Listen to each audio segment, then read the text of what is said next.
Thanks to everyone who have subscribed. If you have not, please do. And thanks for coming out here. I really appreciate you. Breaking news 2023 PDP zones presidency to Southeast. BoT's chairman. Hello, wonderful people. How are you doing today? A big shout out to every one of you for your continuous support. We really, truly appreciate you. God bless you. You know, the struggle for presidency is on, and the race, I can tell you, is set already, as parties and individuals are all getting set to take part in the all-awaited 2023 presidency when Muhammadu Buhari will be leaving as the president of Nigeria. Breath of fresh air. Well, my people, we are all awaiting that time because, this presidency and this leadership has rather shown us that they are not, they are not leaders anyway, that they are just some boys, why am I saying that? Their actions has shown. David Umahi, the executive governor of Ebonyi State, left PDP because he felt PDP was unfair to the Southeast. My dear, it's barely months. It's not up to 2 months he left. PDP has finally zoned the presidency. They say patience is a virtue. Great patience is a virtue. Now PDP is zoning the presidency. What he has been waiting for, he left, and now it's happening. Who told him that the APC he has joined will give the presidency to Southeast? Let's get on and get all the details. The People Democratic Party would zone its presidential ticket for the 2023 general election to the Southeast political zone.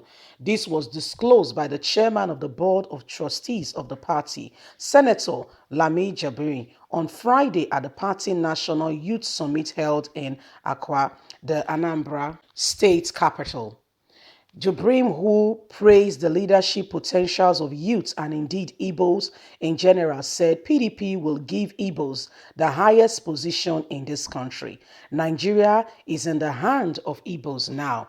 The term of the summit was Youth in Governance. It will be heard in each of the 6 political zones of the country. The national chairman of the party, Chief Prince Uche Secondus, stated that it had been prevailed that the Nigerian youth are capable of leading, and it is indeed proven again and again how they are able to coordinate themselves. In fact, they are today's leaders and should be given that opportunity while we guide and make sure that things are done in order. Secondus said the summit was meant to prepare them for the leadership. He listed a number of youths in Nigeria overseas who has succeeded in leadership position, even Nigerians in diaspora, how they are doing excellently well in their given duties and in politics. According to him, this summit will build the capacity of our very own youth and prepare them for this leadership position.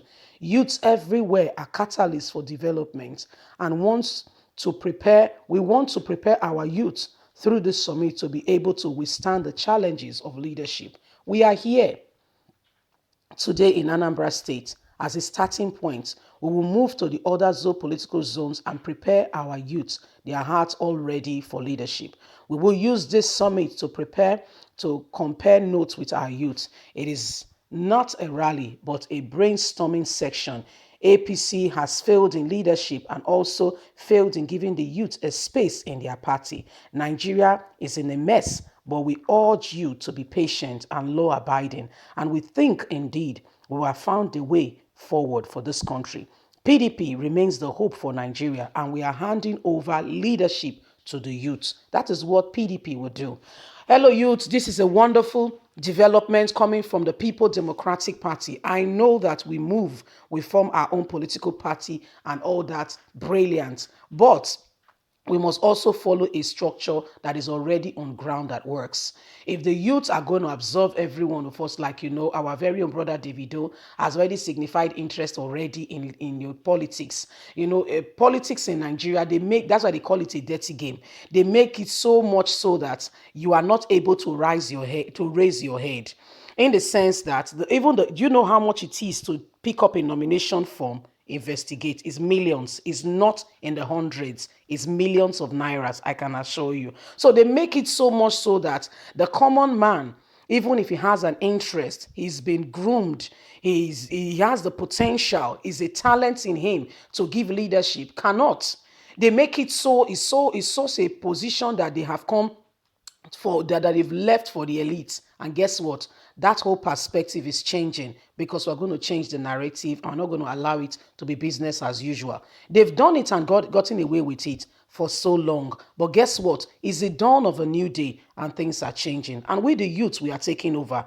Because if PDP is going to be giving us a space, APC are still struggling between whether it is Tinubu or is somebody from the north. Go and investigate. None of them is below 60 years. All the people they are intending to come and rule us. Can you imagine your grandfather still ruling this country? Exactly what my point is. The youth of today, when I was born, what I remember then we used to have is that phone. You put your hand, you turn it.